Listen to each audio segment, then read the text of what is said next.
1 an après le début de la crise sanitaire, les besoins en masques sont toujours importants. Une situation qui n'est pas pour déplaire à certaines entreprises de la région. Pour pallier la pénurie de protection, des sociétés se sont lancées dès mars 2020 dans la fabrication de masques textiles et chirurgicaux. Un marché porteur qui a permis de redynamiser toute une filière. On est passé en fait de 5 à près de 20 salariés. Aujourd'hui, certains dirigeants vont plus loin en investissant dans la production de matières premières des masques. Le voile va sortir ici, sur toute la largeur de la machine, donc ça fait 3,20 m. Et on prévoit d'en fabriquer 1,5 million de mètres carrés par mois. Pour se démarquer de leurs concurrents, les industriels innovent en proposant des masques toujours plus performants. Le virus qui sera piégé dans le masque sera tué par le masque. Avec la crise, c'est tout un tissu économique qui se réinvente.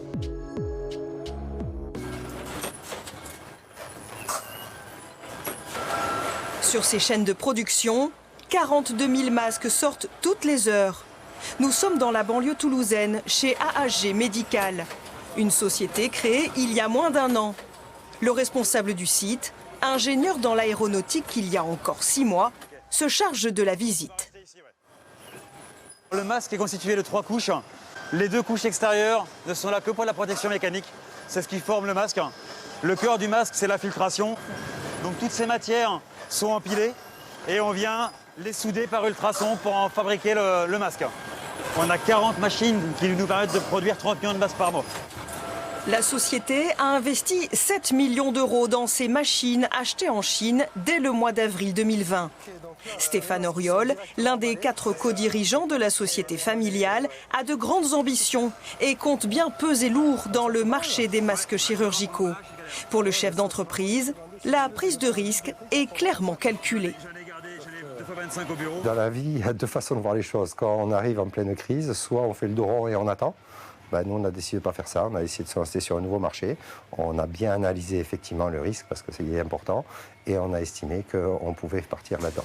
C'est le même lot. En véritable VRP, Stéphane Auriol est devenu incollable sur le masque chirurgical jetable. Pourtant, il y a encore 1 an, le chef d'entreprise était bien loin de ce milieu médical.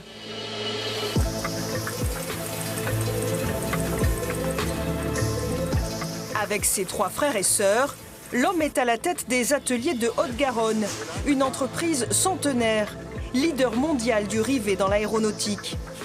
Mais la crise du Covid a fait chuter son activité, une baisse de 30% en 2020.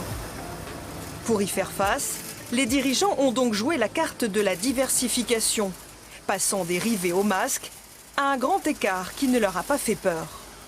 Le rivet, c'est fabriquer des pièces avec de la technicité, en très gros volume, avec une marge faible.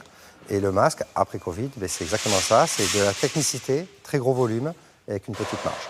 Donc c'est exactement le même métier en fait. C'est pas les mêmes produits, mais c'est le même métier. Et pour être aussi compétitif, AHG reproduit la même recette qu'avec la production de rivets. Réaliser une intégration verticale, autrement dit, faire le plus de choses soi-même et automatiser au maximum. Direction Varilhes en Ariège.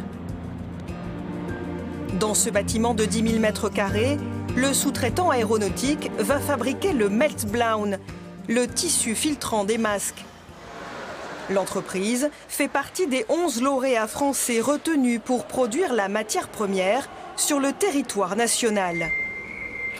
La machine est en cours de montage et sera opérationnelle courant mai.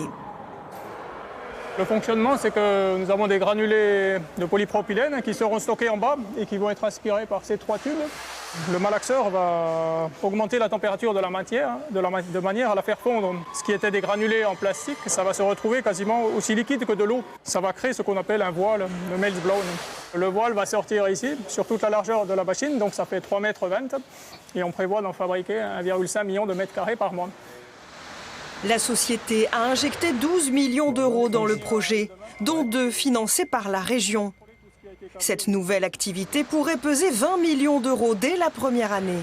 Stéphane Auriol y croit, les débouchés sont nombreux. Il y en a dans l'automobile, il y en a dans les avions, hein, donc ça nous intéresse aussi. Dans certains processus industriels où on a besoin d'une bonne filtration aussi. Et après, dans tout ce qui est absorbant, donc ça peut être des absorbants pour l'industrie ou des absorbants comme pour le particulier, notamment les couches culottes. Rien qu'en France, les besoins en masques se comptent en plusieurs millions par semaine. Le marché fait donc rêver. Et en pleine crise sanitaire, il est même en train de relancer une industrie